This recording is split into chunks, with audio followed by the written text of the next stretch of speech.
everybody, my name is Zojalix, and welcome to a Lord of the Rings: The Two Towers combat basics tutorial. Now, if you are interested in learning how to speedrun the Lord of the Rings: The Two Towers, or maybe you're interested in doing some challenge runs, like maybe getting perfects on every single stage without using cheats, you have come to the right place. This is where I will be going over a lot of the things that you have and don't have in different areas of the game at different points in time.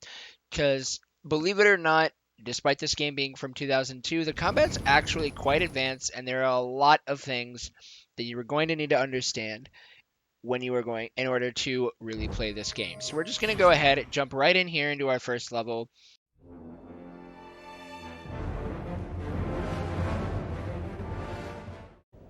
So we're going to be starting off here talking about the various different types of attacks that you have. We're going to be talking about using specifically Aragorn for this example because he has the best hitboxes, as well as just overall he feels the most natural and is probably going to be the easiest character to get the hang of using right away. So first you have your speed attack. Your speed attack is just your basic attack.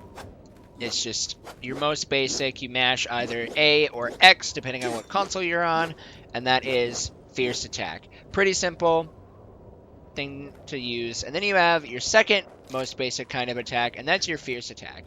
That'll be Y on GameCube and Xbox, and it's Triangle on PS2. It's a little slower, but it becomes extraordinarily useful when you are going up against shielded enemies, because you can break their shield, knock them down, and yeah, get creative with different things and ways you want to use it. I know there are a lot of various ways to use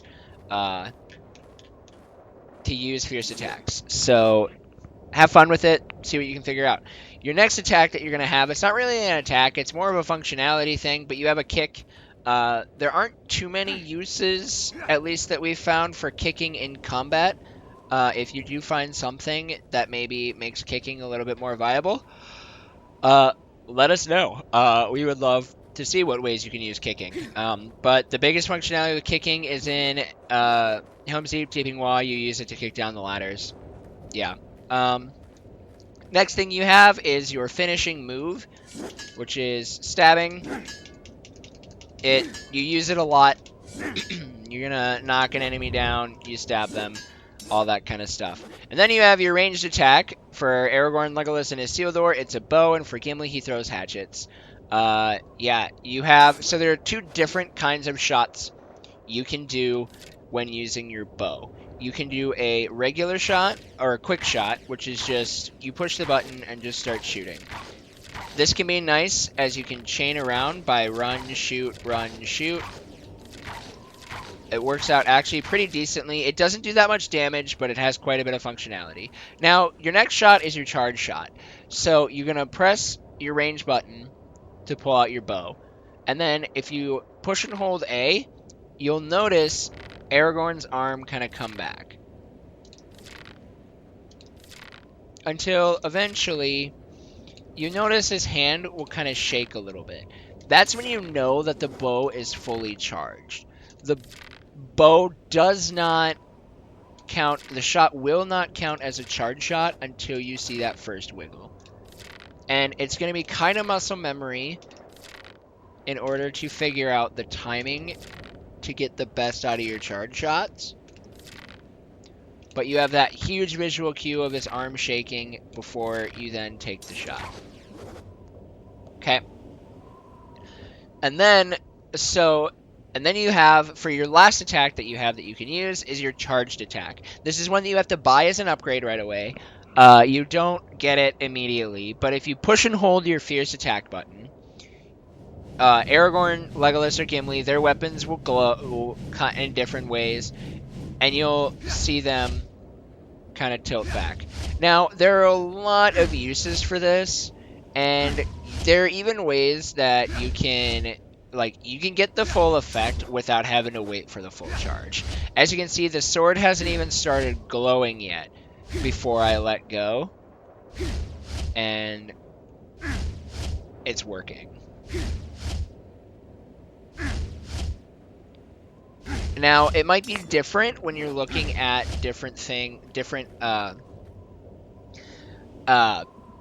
when you're at different stages. So like this is the full stage Wrath of Numenor, and it might be different for different characters. Each character has a different timing for it to make it work, and you'll have to kind of figure that out as you go along. Alright, so those are your basic attacks, and I hope that that helps. So there's going to be an awkward cut here because I was dumb and forgot that the jump back exists. So if you're playing on GameCube, which is what I'm playing on, you have this ability that you can use where you jump back. Whoa, it's called a jump back. Interesting. And with the jump back, we'll use it a lot more. I'll explain it more in just a little bit when I get over to the river. But one of the big functionalities with the jump back is you can animation cancel with it. So as you can see, as I go to speed attack, I'm jumping back right away, and it's canceling my attack. It's not waiting for the attack to finish before I do it. And that becomes extremely useful if you're doing any sort of potential combo, specifically like an Amon Hen, and we'll get to that later on, and I'll kind of explain that a little bit more there.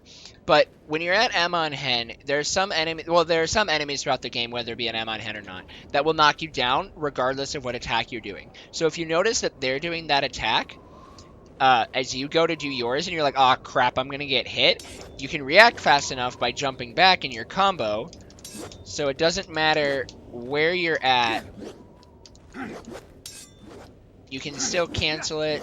And it doesn't matter whether you're doing a fierce attack, or I guess you can't, oh, there it is. So the timing for the first fierce attack is a little bit awkward. It's a little bit more finicky, so you're going to have to figure that one out. But you can't just mash out of it right away. You have to time it a lot more. But you can use it. And even when you're doing like a combo, you can easily go and get out of it.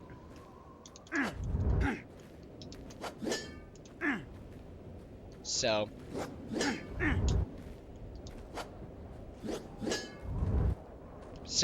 yeah, that's that. So this is where I wanted to talk about more of the things when it came to backwards hopping when we got here. So water gets its own little explanation because it's fairly unique. As you can see, Aragorn runs around into the water, but then at a certain height, he starts like wading awkwardly. And as you can see, he moves really slowly, and that's not fun. So how do you deal with this? So interestingly enough, backwards hopping throughout deep water helps you to go significantly faster through it than if you were to be wading like this. But in a situation here, you can just run off along the side of the river. It's nothing really all that interesting, at least for this section. But there are some areas where backwards hopping just becomes useful, or as we will call it, water hopping.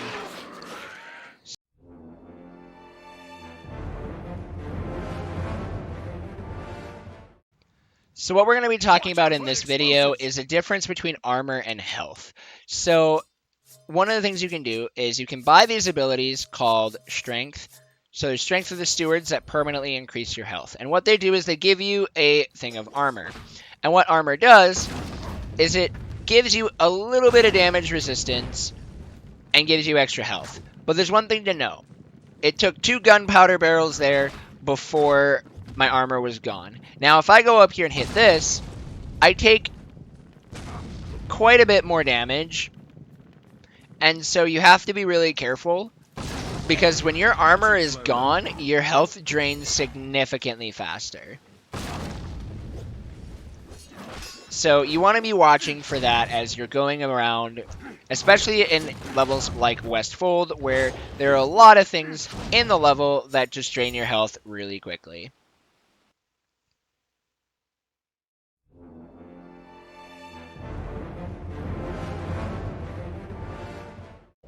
Alright, the next thing we're going to be looking at is our first type of enemy within the game, and those are goblins. So your basic goblins, they're really not... They work just like any. They're pretty simple to take out.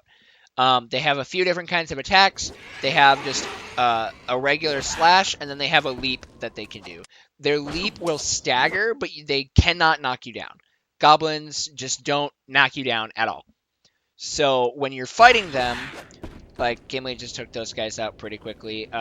They before you have Master Swordsman, which is an upgrade that you get at level 6 as Aragorn, it takes about 2 speed attacks to get rid of them. And then it takes but then when you get upgraded and you get Master Swordsman, you just one shot. Oh, never mind. It's still 2. Just kidding. Do not listen to me. I don't know what I'm talking about. So yeah, as you can see, it's 2 speed attacks. They're dead. And that's pretty simple. They're a pretty basic enemy. So, yeah. Alright, so the next enemy we're going to be talking about here is going to be the Shielded Goblin. Now, you're not going to see any of them show up right away here, but here's one right here. So, the Shielded Goblin is basically the same thing as a regular goblin. He has the same 2 attacks, just a 1 regular attack, as well as a lunge attack that does not knock you on the ground. The unique thing with the shielded goblins is, well, they have shields, and you have to deal with them in different ways. So we're gonna use this guy here. So as you can see, he's trying to hit me, but he's not going to be able to because I'm parrying. What you have to do first, before you can do any damage to him, is you have to take out his shield. And you can do that with a fierce attack. That just gets rid of the shield right away. Now, one thing to note. Not every single character's fierce attack is going to do the same amount of damage, and sometimes the hitboxes are a little whack. So sometimes you will do the fierce attack and the shield won't break. That is not the game glitching. That is just the way something that the devs did. Fierce attacks. Each character does not do the same amount of damage with all their different attacks. You have to kind of experiment with each of the different characters to see what their strengths and weaknesses are in terms of how to deal with enemies. It's one of the unique parts of this game. So, yeah, and then once the shield is gone, they die really, really quickly.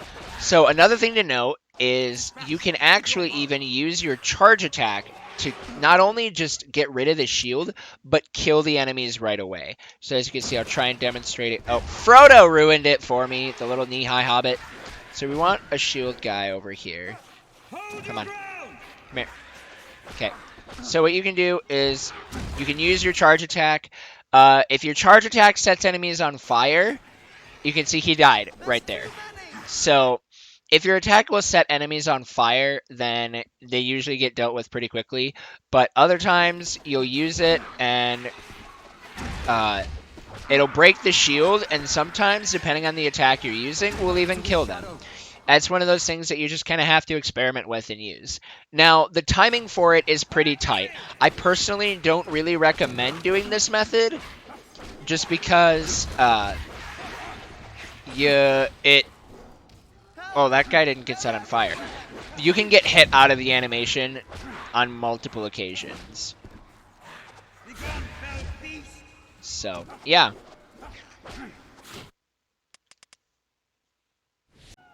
Alright, and the next enemy we're going to be talking about here is the double hatchet orcs, your basic orc, or, as we call them here, either fidget spinners or Beyblades. And the reason why we call them either fidget spinners or Beyblades is because of a pretty key ability that they will use where they spin. This is their most frustrating ability, and one that you have to be constantly looking out for while you are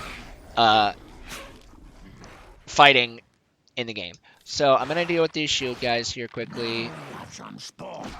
Ow. Because I want to just focus on the other guys.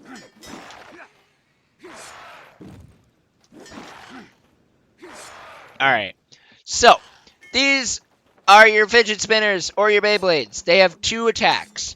They have just a regular axe swipe, like that. And they have their spin move. I want one of them to do the spin move. Can somebody spin move, please? Spin move. Somebody please spin move. Come on. Here, we're just going to run away for... Oh, there he goes. That spin move right there that he did. That move, it will knock you down. That's their knockdown attack. That is one that that is one that knocks you down and leaves you in a state of sadness. So there are a few ways you can deal with these guys. They 9 times out of 10 will die to a fully charged shot, depending on which bow upgrade you have. You can spam quick shots if you really want. You can also just do like speed attacks, kills them pretty quickly. You can do a swift terror. You can do a judgment, all those different upgrades. And then another thing that you can do is you can use, similar to the Orc Bane of Saruman, like we talked about in the Berserkers. I forgot to cover it when talking about the shielded orcs, but with both the shielded orcs and the regular orcs, you can use an Orc Bane. It is the exact same thing as Bane of Saruman. You unlock it when you are at level 6. As an ability that you can purchase. So we're going to... Oh, come on. Come on. Yep, and you just do that. Really cool ability. Instantly kills orcs. Don't have to worry about them. Not a big deal. So the next enemies that we are going to be talking about are going to be shielded orcs. They're different than goblins. And these guys are going to be easily your most frustrating orcs that you have to deal with. I'm going to just kill that goblin. So they've got 3 here. They have 3 different kinds of attacks. And they've all just done them. They have their pike attack or their trident. They have a lunge attack and they have a shield attack. They will do any of these attacks at any point in time. It doesn't matter whether they are close to you or not. They can lunge at you because they just do what they feel like they want to do. Now, to note, their lunge attack will knock you down. It's the same kind of thing like the overhead swing of the Udokai Scouts. It will knock you down, and you will be left in a state of sadness.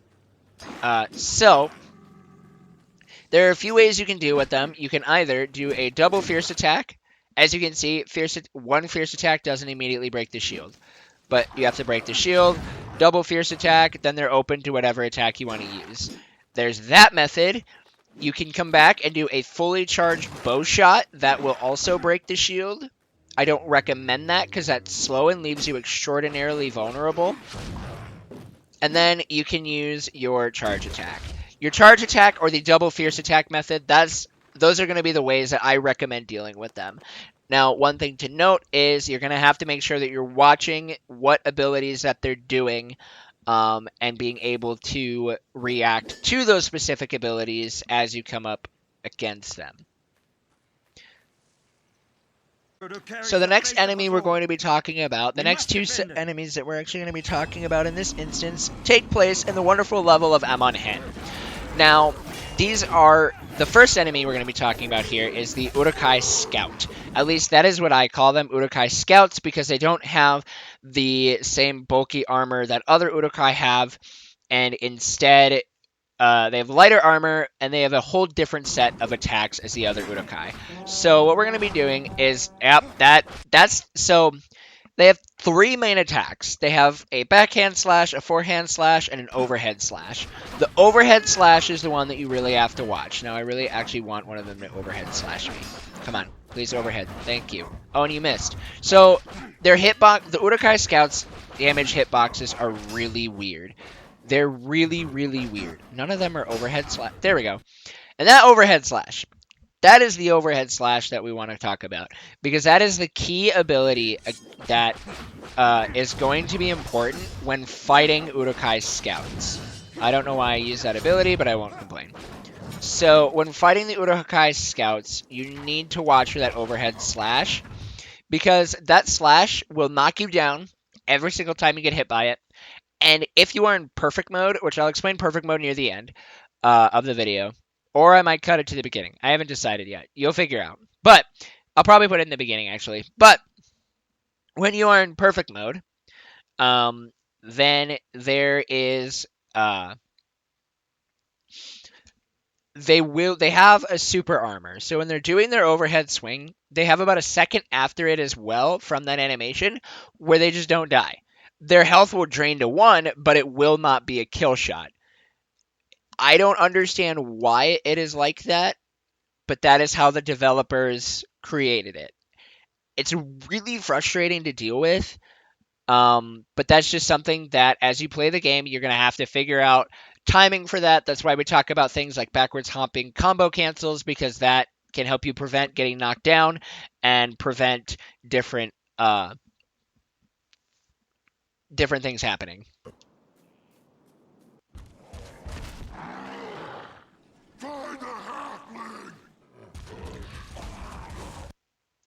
The next enemy we are going to be talking about is going to be a Berserker Udokai.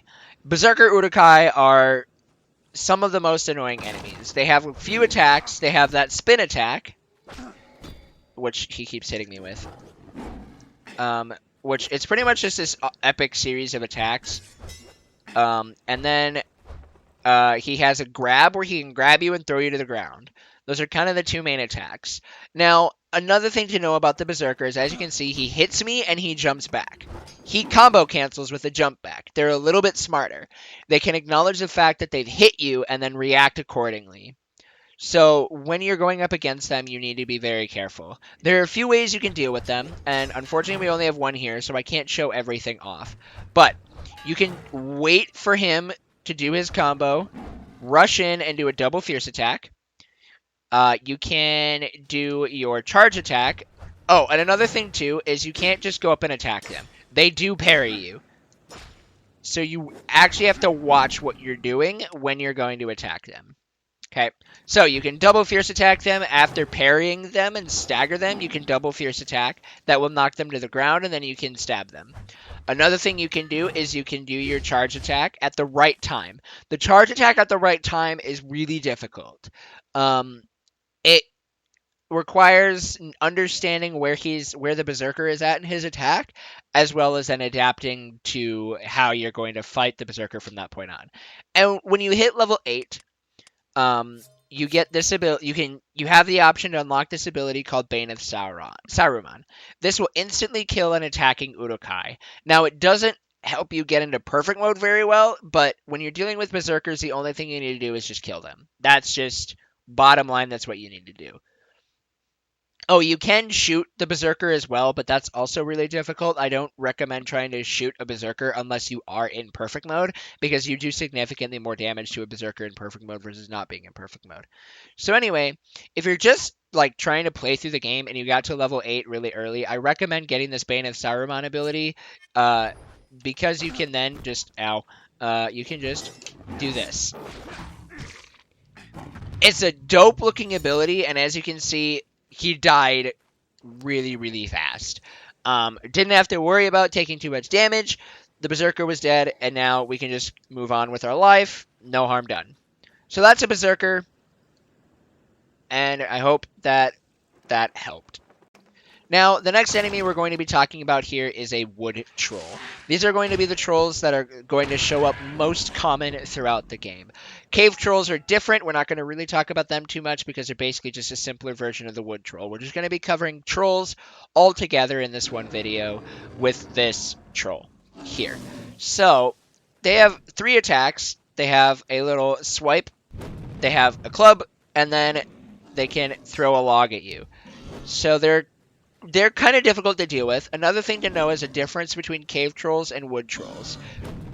Is a cave troll doesn't have the logs that he will throw at you. They don't throw them. So they only have their 2 club attacks. Another thing to know about wood trolls versus cave trolls is a cave troll you can shoot with your bow. A wood troll you cannot. You go to shoot, the arrow just bounces off. The arrow has 0 effect on a wood troll. Okay, so that's something you have to watch when dealing with them. There are a few ways you can do it. You can chain together a fierce attack rhythm where you just do your basic fierce attack. The timing for it is going to be different than each character, but as you can see, I can show it off here. As you can see, I've got him stunned. He can't do anything. He just has to sit there and take it. The timing for it is a little interesting. You'll have to kind of mess with it and practice it just to see what works for you. Another thing you can do, and this will instantly kill him, but, you can just go up and you can use your charge attack. Based on what level of charge attack you have will determine how quickly the troll will die. If you have Ranger Fury or Elven Fury or Dwarven Fury, it'll probably take like 2. But if you have the more upgraded versions, it could take 1. It all depends. So, yeah, those are trolls. Hopefully they don't troll you while you were playing. Alright, so our next enemy that we're going to be looking at here, just because it is the next one that you will encounter in the game, in the main area of the game, is going to be Orc Archers. Now, the Archers themselves, they're not the most intimidating thing. They use a bow, their fire rate is pretty slow, you can parry them pretty easily. It's nothing you really got to worry about. You kind of feel like a Jedi. You can mash parry if you want. You can time it if you really want to feel cool. But archers, they die really quickly. You can just fierce attack them. When you get a certain bow upgrade, you one-shot them with your arrows. There's not really much you have to worry about in that instance when it comes to archers. So, yeah, just have fun with it. And find some unique ways to take out the archers. We could pass through.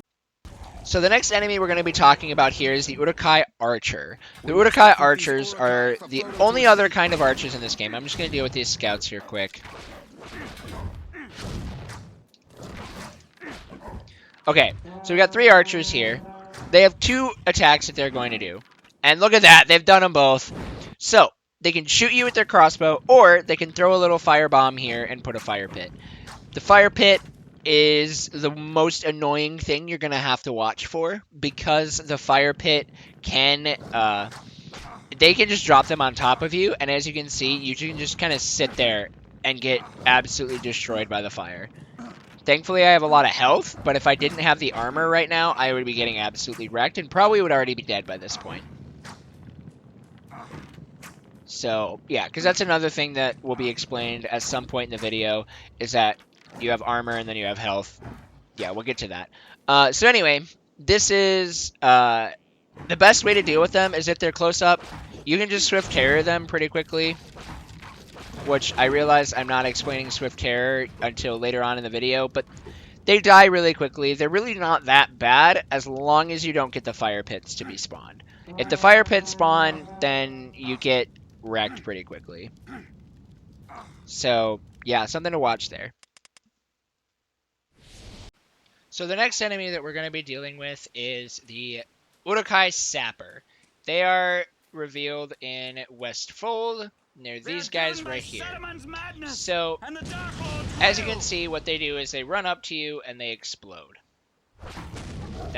So the Udokai Sapper, they only have 1 thing of health. That's all they're gonna have. Which, I know I'm not actually showing the Sapper right now. And the best way to deal with them is just shoot them from super far away. That's like your #1 way to deal with the fact that there are Sappers. Because they blow up, you don't have to deal with the splash damage, and they're just gone. Now, another way you can deal with them, which I don't know if I'm going to be able to show off because of our Royal Guard here. Yeah, I will. So, we're going to bring our Royal Guard back here. So, you have your charge attack ability. And with your charge attack ability, when you're in this animation, you have invulnerability frames. So, if you run up, and you Wrath of Numenor this guy, he will blow up, and you will take no damage. That's really the only ways you can truly deal with those enemies. They're pretty annoying. Especially when you're in Breached Wall, because they're kind of your primary enemy. But they're really easy to kill. But also, too, they work like explosives. So if you're running into them, they will kill you, and they will kill you quickly. Because they always show up. There's never just one. They always show up in groups of more than 1. So, I hope that was helpful. And I wish you good luck in dealing with Sappers. Alright, so in this video, we're going to be going over the Ring Wraiths of Weathertop. So these are going to be some of the first enemies that you're going to encounter after the prologue as a seal door. And they're kind of advanced. They can be really annoying. So there are a few things to know. They have 2 attacks. They have a regular slash. And then they have a lunge attack, which he is doing his regular slash and not his lunge. Come on, do your lunge. Do your lunge. That's not your lunge. Do your lunge. That's also not your lunge. Come on. Come on. Lunge at me, please. Ugh. Maybe this guy just doesn't lunge. I don't know. So, when dealing with ring wraiths, the only way that you can hurt them is through fierce attacks. As you can see, I try to... Oh, there's the lunge. Haha. Okay, so now you've seen the 2 attacks. The lunge attack will knock you down and get rid of your fire. And the fire is really, really important. Because as you know, when dealing with ring wraiths, I sit here and I try to speed attack and they just parry. So you have to deal with them with fierce attacks. The best way to do that is you can do this. Just like timing out your, ow. Timing out your fierce attacks like this. That way they stay looped, but like don't keep away from them. Get the chance to attack. They're everywhere. Another thing that you can do, it can be a little finicky, but you can just go up and just mash fierce attacks. Sometimes like that will happen where you'll get stuck, but it's really good to have that happen because then you end up in perfect mode. And getting into perfect mode is really nice because you can deal with ring wraiths really quickly this way.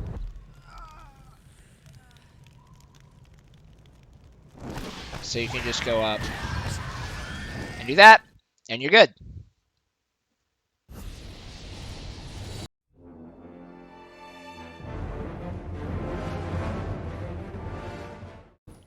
Alright, so now that we've talked about each of the different attacks that you can do, we're going to talk about EXP and how it functions in this game. And the best level to do that in is the prologue. So, in this game, there are a bunch of things you're going to have to be aware of. Starting off, in this bottom left corner of the screen, you will see a EXP bar and a damage bar. The damage bar you don't see until I start doing damage. It kind of fills up a little bit there. So, there are 4 kinds of kills that you can get within the game. There's fair, good, excellent, and perfect.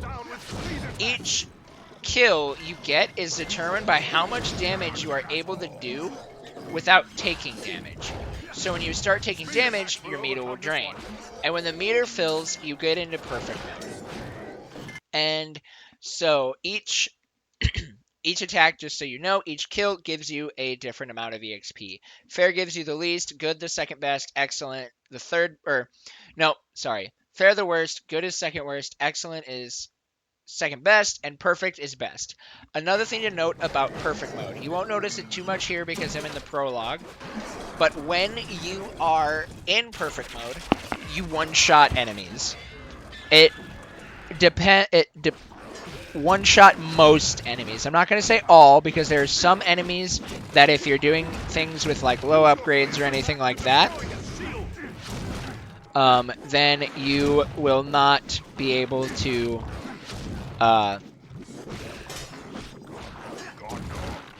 then you won't one-shot them. So if you're trying to get the maximum amount of EXP possible, the recommendation is to get into perfect mode. Now, it's not as easy as it looks because every time you get hit, your meter drains. And enemies can hit you in a lot of different ways.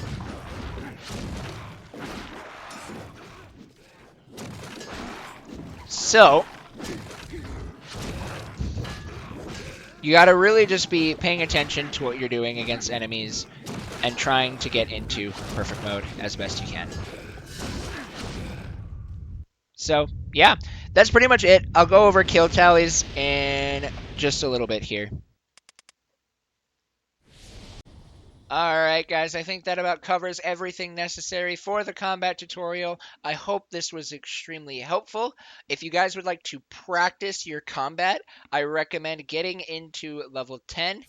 Uh, Getting characters to level 10, just that way you have the best way to use all of the abilities, and either going into Hornburg Courtyard or going into Tower of Orthanc. Those give you a lot of different ways to practice with different enemies, and I think they just work really, really well, especially if you're thinking about practicing for speedruns. So, I hope this is beneficial, and I wish you all good luck on your Two Towers endeavors. May the blessings of elves and men and all free folk go with you.